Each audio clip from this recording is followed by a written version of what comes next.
Good afternoon विद्यार्थियों। BSc part third year में respiration में हमने पिछली क्लास में जो केमियोस्मैटिक थ्योरी है उसके बारे में पढ़ा था। पी मिशेल की थ्योरी दी गई थी वो। और आज हम जानेंगे ऑक्सीडेटिव फास्फोराइलेशन और फोटोफास्फोराइलेशन में अंतर। ऑक्सीडेटिव फॉस्फोराइलेशन, ठीक है, और फोटोफॉस्फोराइलेशन, इनमें अंतर हम देखेंगे, ठीक है। यानी ऑक्सीकारी फास्फोराइलेशन और प्रकाशीय फास्फोरिलीकरण दोनों में अंतर। देखिए पहला अंतर क्या है, लाइट की उपस्थिति जरूरी है कि नहीं है। किसमें? ऑक्सीडेटिव में लाइट की उपस्थिति जरूरत है कि नहीं? तो लाइट की उपस्थिति जरूरी नहीं है, ठीक है, और इसमें जरूरी है क्योंकि ये फोटोफास्फोराइलेशन है तो इसमें लाइट की उपस्थिति होनी आवश्यक है। अब देखिए ये क्रिया, ऑक्सीडेटिव की क्रिया होती कहाँ है? ये माइटोकॉन्ड्रिया में होती है, ठीक है, माइटोकॉन्ड्रिया में होती है। क्लियर? और ये कहाँ होती है? ये क्लोरोप्लास्ट में होती है, ठीक है, ये क्लोरोप्लास्ट में होती है। तीसरा देखिए ये क्रिया कब होती है? ये होती है रेस्पिरेशन के समय, ठीक है। कब होती है? रेस्पिरेशन के समय होती है। और ये कब होती है? ये होती है फोटोसिंथेसिस के समय, ठीक है। जब प्रकाश संश्लेषण होता है तब फोटोफास्फोराइलेशन होता है, और जब रेस्पिरेशन होता है तब ऑक्सीडेटिव फास्फोराइलेशन होता है, ठीक है। अब ये होता कहाँ कहाँ है? ये होता है सभी जीवित कोशिकाओं में, ठीक है, सभी जीवित कोशिकाओं में होता है, संपन्न होता है। और ये केवल क्लोरोफिल युक्त कोशिकाओं में होता है, ठीक है, केवल वहीं होता है जहां पर क्लोरोफिल होता है, ठीक है, क्लोरोफिल युक्त कोशिकाओं में। इसमें आणविक ऑक्सीजन, आणविक O2 की आवश्यकता होती है कि नहीं होती है? बिल्कुल होती है। इसमें आणविक ऑक्सीजन की जरूरत होती है, ठीक है, और इसमें जरूरत नहीं होती है। क्लियर? यानी फोटोफास्फोराइलेशन में ऑक्सीजन की जरूरत नहीं होती है। अगर बाई चांस ऑक्सीजन गलती से उनको उपलब्ध हो जाती है तो ऑक्सीजन के प्रभाव से फोटोसिंथेसिस की क्रिया क्या हो जाएगी? बाधित हो जाएगी। इसके बाद देखिए इसमें ऑक्सीडेटिव जो फास्फोराइलेशन है इसके अंदर इलेक्ट्रॉन का परिवहन, इलेक्ट्रॉन ट्रांसपोर्टेशन या इलेक्ट्रॉन ट्रांसफर किससे होता है? साइटोक्रोम तंत्र द्वारा होता है। किसके द्वारा होता है? ETS में हमने पढ़ा था ना, साइटोक्रोम A, साइटोक्रोम B, 8-3 ये होते हैं सारे, साइटोक्रोम B6। तो साइटोक्रोम तंत्र द्वारा होता है। और इसमें किससे होता है? PS फर्स्ट व PS सेकंड द्वारा, ठीक है, फोटोसिस्टम फर्स्ट और फोटोसिस्टम सेकंड द्वारा होता है। अब इनमें देखिए ऑक्सीडेटिव जो फास्फोराइलेशन है इसमें ATP निर्माण के लिए ऊर्जा या आवश्यक ऊर्जा कहाँ से प्राप्त होती है? आवश्यक ऊर्जा कार्बनिक पदार्थों से प्राप्त होती है। कहाँ से प्राप्त होती है? कार्बनिक पदार्थों से प्राप्त होती है, ठीक है। क्रेब्स साइकिल में जो कार्बनिक पदार्थ है उनका क्या हो जाएगा? ऑक्सीडेटिव या ऑक्सीडेशन हो जाता है, तो जिससे आगे फिर ATP का निर्माण होता है ETS में, ठीक है। लेकिन यहाँ पर फोटोफास्फोराइलेशन में सूर्य की विकिरणों से आती है ऊर्जा। किससे आती है? सूर्य की विकिरणों से प्राप्त होती है, ठीक है। यहाँ पर ATP किससे बनेगी? सूर्य की विकिरणों से ऊर्जा जो है ATP निर्माण के लिए वो प्राप्त होती है, ठीक है। अब देखिए यहां पर बनने वाली ATP, जो बनने वाली ATP है, बनने वाली ATP उपापचयी क्रियाओं में काम आ जाती है, ठीक है। कहाँ काम आ जाती है? उपापचयी क्रियाओं में काम आ जाती है, ठीक है। लेकिन यहाँ पर क्या होता है, एटीपी का यूज कब होता है, एटीपी का यूज CO2 फिक्सेशन में होता है। किसमें होता है, केल्विन साइकिल में CO2 फिक्सेशन के दौरान एटीपी का उपभोग होता है। मैंने आपको बताया भी था कुल कितने एटीपी खर्च होते हैं, 18 एटीपी खर्च होते हैं केल्विन साइकिल के दौरान और 12 NADPH2 खर्च होते हैं, ठीक है।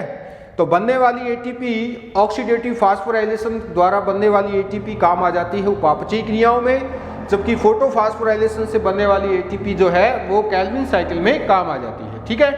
अब यहाँ से H2 व O2 से क्या बनता है, जल बनता है, ठीक है।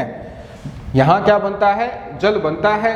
और यहाँ क्या होता है, जल का प्रकाशिक अपघटन होता है, ठीक है। यहाँ जल का क्या होता है, प्रकाशिक अपघटन होता है। तो ये अंतर है ऑक्सीडेटिव फास्फोराइलेशन और फोटोफास्फोराइलेशन में। ऑक्सीडेटिव फास्फोराइलेशन में प्रकाश की उपस्थिति आवश्यक नहीं है, जबकि फोटोफास्फोराइलेशन में आवश्यक है। ऑक्सीडेटिव फास्फोराइलेशन माइटोकॉन्ड्रिया में होता है, जबकि फोटोफास्फोराइलेशन क्लोरोप्लास्ट में होता है। ऑक्सीडेटिव फास्फोराइलेशन रेस्पिरेशन के समय होने वाली क्रिया है, जबकि फोटोफास्फोराइलेशन फोटोसिंथेसिस यानी प्रकाश संश्लेषण के समय होता है। सभी जीवित कोशिकाओं में होता है ऑक्सीडेटिव फास्फोराइलेशन, लेकिन फोटोफास्फोराइलेशन केवल उन्हीं कोशिकाओं में होता है जिनमें क्लोरोफिल पाया जाता है, जैसे पत्ती में मीजोफिल कोशिकाएं होती हैं। इसके अलावा ऑक्सीडेटिव फास्फोराइलेशन में आणविक ऑक्सीजन की जरूरत होती है, क्योंकि ETS में हमने देखा ना कि ऑक्सीजन अगर होगा तो ही जल बनेगा, लेकिन यहाँ पर अगर हम देखें तो इसमें ऑक्सीजन की जरूरत नहीं होती है। ऑक्सीजन का संबंधक प्रभाव होता है यहाँ पर, अगर ऑक्सीजन हो भी जाती है उपलब्ध तो फिर प्रकाश संश्लेषण की क्रिया बाधित हो जाती है।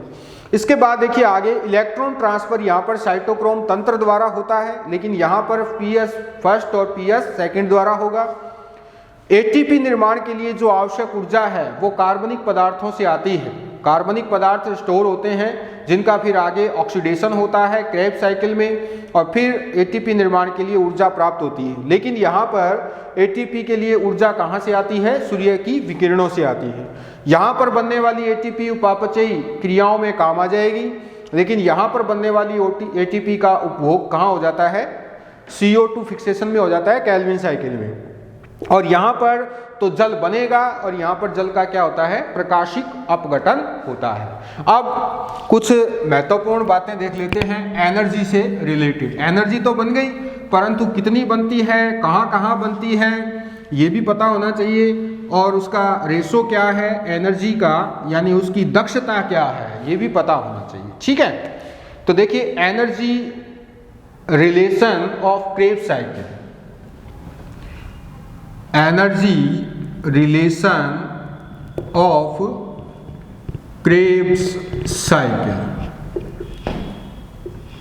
तो क्रेब्स साइकिल में देखिए मैंने आपको बताया था कि 5 ऑक्सीडेशन के पद होते हैं और एक फास्फोरिलीकरण का पद होता है। कुल मिलाकर 6 पद होते हैं, ठीक है। 6 पद के दौरान देखिए कौन सी रिएक्शन है, तो यहां पर तो हम लिखेंगे रिएक्शंस कौन सी हैं, ठीक है। इसके बाद देखिए रिडक्टिव कोएंजाइम कौन सा है, रिडक्टिव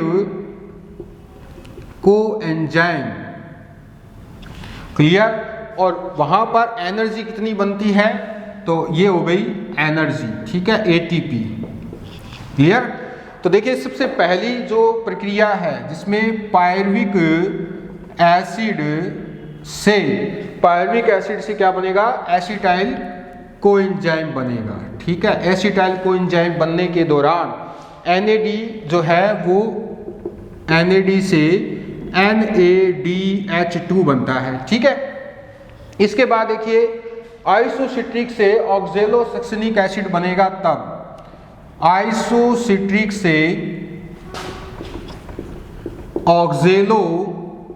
ऑक्जेलोसक्सिनिक एसिड बनेगा, तब भी क्या होता है, इसका रिडक्शन होता है, ठीक है, अपचयन होगा NADH2 का। इसके बाद देखिए कीटो ग्लूटेरिक एसिड से सक्सिनिल कोएंजाइम बनेगा, तब भी होगा कीटो ग्लूटेरिक एसिड से सक्सिनिल कोएंजाइम ए बनेगा तब भी NAD से NADH2 का क्या हो जाता है, अपचयन हो जाएगा। इसके बाद देखिए सक्सिनिल कोएंजाइम से सक्सिनिक एसिड बनेगा, ठीक है। तो इस दौरान भी क्या होगा, GDP जो है वो GTP में बदलता है। GDP किस में बदलेगा, GTP में, क्लियर। इसके बाद देखिए आगे क्या है, सक्सिनिक एसिड से फ्यूमेरिक एसिड, सक्सिनिक एसिड से बनता है आगे फ्यूमेरिक एसिड, ठीक है। तो इस दौरान FAD से FADH2 का क्या होता है, अपचयन होता है, FADH2, क्लियर। और इसके बाद देखिए मैलिक एसिड से ऑक्जेलो एसिटिक एसिड बनेगा, मैलिक से OAA बनेगा। और इस दौरान क्या होगा, इस दौरान फिर से NAD का NADH2 में हो जाता है। तो अब देखते हैं कितनी ऊर्जा बनती है।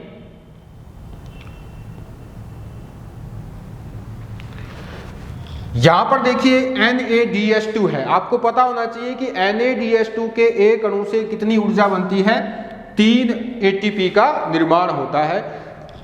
तो यहां पर 2 होते हैं, इस प्रकार से 2 गुणा 3 ATP यानी 2 NADH2 बनेंगे यहां पर, क्योंकि लगातार 2 फेज है ना, क्रेब साइकिल के 2 फेज चलते हैं। क्यों चलते हैं क्रेब साइकिल के 2 फेज, क्योंकि पायरुविक एसिड जो है उसका ग्लाइकोलाइसिस में जब आगे पायरुविक एसिड बनेगा तो पायरुविक एसिड से एसिटाइल कोएंजाइम बनेंगे। पायरुविक एसिड के कितने अणु होते हैं, 2 होते हैं, ठीक है। तो एसिटाइल कोएंजाइम के भी कितने होंगे, 2 होंगे। तो क्रेब साइकिल कितनी बार जाएगा, 2 बार जाएगा। तो 2 बार जाएगा तो 2 × 3 ATP, क्योंकि NADH2 के एक अणु से कितनी ATP बनती है, 3 ATP बनती है। तो 2 गुणा 3 हो गया 6 ATP, ठीक है, क्लियर। इसके बाद यहां पर भी यही आ जाएगा, ये बन गई 6 ATP। यहां पर NAD जो है NADH2 में जाएगा तो यहां पर भी क्या है, 6 ATP। कितनी हो गई कुल मिलाकर, 18 ATP तो बन चुकी है। GDP से GTP के दौरान 1 ATP बनती है, तो 2 गुणा 1 ATP, आधी आधी ATP बनेगी, तो ये बन जाती है 2 ATP, क्लियर। FADH2 के एक अणु से 2 ATP बनती है, तो 2 गुणा 2 ATP हो जाती है 4 ATP। और NADH2 से फिर से ये बन जाती है कुल 6 ATP, ठीक है। तो अब कुल मिलाकर कितनी ATP बन जाएगी, कुल मिलाकर टोटल जो है वो बन जाती है 30 ATP, इस प्रकार से।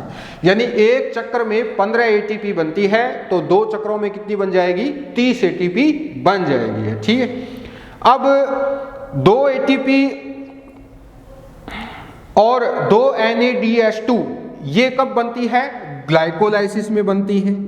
ग्लाइकोलाइसिस में कितनी बनती है, 2 ATP प्लस 2 NADH2, क्योंकि बनती तो 4 ATP है परंतु 2 खर्च हो जाती है वहां पर, तो ये कितनी हो जाएगी, 8 ATP हो जाएगी, ठीक है। तो अब क्रेब साइकिल और ग्लाइकोलाइसिस में कुल कितनी ATP बन जाएगी, ये बन जाती हैं 38 ATP, ठीक है। कुल मिलाकर कितनी हो गई, 38 ATP बन जाती है। तो इस प्रकार ग्लूकोज के एक अणु के पूर्ण ऑक्सीडेशन से 38 ATP बनती है। और प्रत्येक ATP का जब जल अपघटन होता है, यानी एक ATP का जब जल अपघटन होगा, ठीक है, तो 7.3 किलो कैलोरी ऊर्जा निकलती है। कितनी निकलती है, 7.3 किलो कैलोरी ऊर्जा निकलती है। तो कुल कितनी ATP है, 38 है, तो 38 गुना 7.3 किलो कैलोरी, ये कितनी हो जाती है, 277 किलो कैलोरी हो जाएगी, क्लियर, ठीक है। तो अब देखिए ये तो बात हो गई इसमें।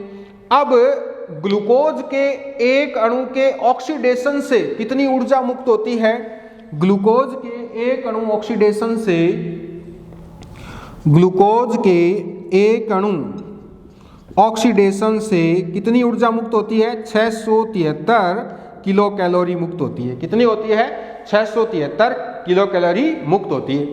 तो अब निष्कर्ष क्या निकलता है? निष्कर्ष ये निकलता है कि ऑक्सीशोषण के दौरान ग्लूकोज अणु में संचित ऊर्जा का केवल कुछ परसेंट भाग ही संचित हो पाता है एटीपी के रूप में, बाकी ऊष्मा के रूप में विमोचित हो जाता है। तो वायवीय श्वसन की दक्षता क्या हो जाती है? वायवीय श्वसन की दक्षता, ये आपसे पूछा जा सकता है, वाइवा का भी क्वेश्चन है तो और ये कंपटीशन लेवल का भी क्वेश्चन है। तो ये होती है 277/673 इंटू 100 और ये हो जाती है 41%।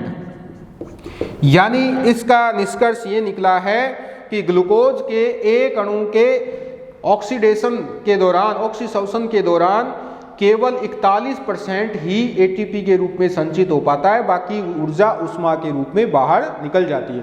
तो ये आपको याद रखना है। क्रेब साइकिल में कुल 30 एटीपी बनेगी, ग्लाइकोलाइसिस में कुल 8 एटीपी बनेगी, कुल 38 एटीपी हो गई। एक एटीपी का जब जल अपघटन होता है तो 7.3 किलो कैलोरी ऊर्जा निकलती है, तो कुल 38 है तो 277 किलो कैलोरी हो गई। अब ग्लूकोज के एक अणु के ऑक्सीडेशन से 673 किलो कैलोरी ऊर्जा निकलती है, तो वायवीय श्वसन की दक्षता क्या हो जाएगी? 277/673 इंटू 100 बराबर 41%। तो वायवीय श्वसन की दक्षता क्या है? 41% है। ठीक है, ये याद रखना है आपको। आगे चलते हैं। एटीपी की तो बात कर ली हमने, परंतु एक और इसमें ऐसा उत्पाद बनता है जिसके बारे में हमें पता होना चाहिए और वो है कार्बन डाइऑक्साइड। ठीक है,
तो देखिए बैलेंस शीट क्या होती है कार्बन डाइऑक्साइड की। तो पायरुविक एसिड जब एसिटाइल को एंजाइम में बदलता है तो 2 CO2 बनती है। इसी तरह से ऑक्जेलोसक्सिनिक एसिड जब अल्फा कीटोग्लूटेरिक एसिड में बदलता है तब 2 CO2 बनती है। और अल्फा कीटोग्लूटेरिक से सक्सिनिल को एंजाइम ए के दौरान भी 2 ATP बनते हैं। तो कुल मिलाकर प्रति क्रेब साइकिल कितने? प्रति क्रेब साइकिल कितने बनेंगे? कुल मिलाकर 3 CO2 अणुओं का विमोचन होता है। ठीक है, कितने अणुओं का होता है? CO2 अणुओं का विमोचन होता है। अब प्रति क्रेब साइकिल है तो क्रेब साइकिल तो 2 बार घूमेगा, तो कुल मिलाकर 6 CO2 बन जाएंगे। ठीक है, तो कुल CO2 कितने हो जाते हैं? 2 गुना CO2 कितने हो गए? 3, तो ये हो जाते हैं 6 CO2। क्लियर?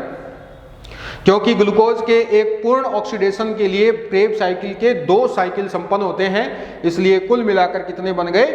6 CO2 बन जाते हैं। अब बात कर लेते हैं H2O की।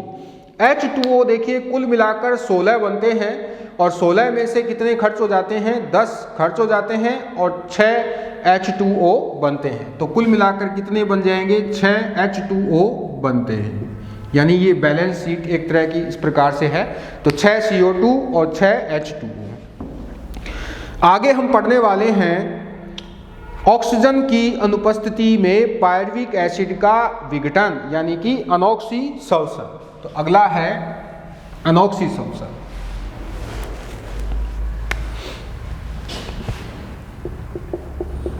अनॉक्सीशोषण, अभी तक तो ये शोषण की जो ये ऑक्सीजन की उपस्थिति इसमें मौजूद थी, लेकिन अब क्या है, अब है अनॉक्सीशोषण। तो अनॉक्सीशोषण के दौरान फर्मेंटेशन की क्रिया होती है। तो फर्मेंटेशन द्वारा लैक्टिक एसिड व एल्कोहल बनता है। क्या बनता है? एल्कोहल बनता है। ठीक है, एथिल एल्कोहल कह सकते हैं, C2H5OH कह सकते हैं। तो सबसे पहले हम देखेंगे पायरुविक एसिड से C2H5OH का निर्माण। ठीक है, पहले क्या होगा, पायरुविक एसिड से इसका निर्माण होगा। तो ये दो चरणों में होता है। तो पायरुविक एसिड जो है वो पायरुविक एसिड डीकार्बोक्सिलेज एंजाइम की सहायता से कार्बन डाइऑक्साइड और एसिटाल्डिहाइड बनाता है। ठीक है, पायरुविक एसिड क्या करेगा, पायरुविक एसिड किसकी सहायता से, ये पायरुविक एसिड डीकार्बोक्सिलेज की सहायता से, डीकार्बोक्सिलेज इसकी सहायता से क्या बनाएगा, ये बना लेता है एसिटाल्डिहाइड। ठीक है, और कार्बन डाइऑक्साइड। अब देखिए आगे क्या होगा, एसिटाल्डिहाइड का आगे डीहाइड्रोजिनेज हो जाएगा। इसका आगे क्या हो जाता है, डीहाइड्रोजिनेज या डीहाइड्रोजिनेसिस एंजाइम की उपस्थिति में, जिनेज एंजाइम की उपस्थिति में क्या हो जाएगा, डीहाइड्रोजिनेसिस हो जाएगा और C2H5OH का निर्माण होता है। C2H5OH का निर्माण होता है प्लस NAD बनता है। ठीक है, NADH2 यहाँ काम आ जाता है ना, इसलिए NADH2। तो देखिए यह पहले चरण में जो है सहकारक का काम कौन करते हैं, इसमें सहकारक का प्रथम चरण में यहाँ पर, यानी प्रथम चरण का मतलब यहाँ पर, तो Mg प्लस और TPP ये सहकारक का काम करते हैं। ये आपको याद रखना है। अब देखिए ये कहाँ कहाँ होती है, तो ये क्रिया ईस्ट व कुछ अवायवीय जीवाणुओं में होती है। यह ईस्ट व कुछ एनारोबिक बैक्टीरिया में होती है। ठीक है, एनारोबिक बैक्टीरिया का एग्जाम्पल जैसे बेसिलस बोटुलिनस, जैसे बेसिलस बोटुलिनस इसके अंदर होती है। क्लियर। तो पायरुविक एसिड से C2H5OH का निर्माण, पहला तो ये हो गया। अब लैक्टिक एसिड और बना लेते हैं। लैक्टिक एसिड भी तो बनेगा।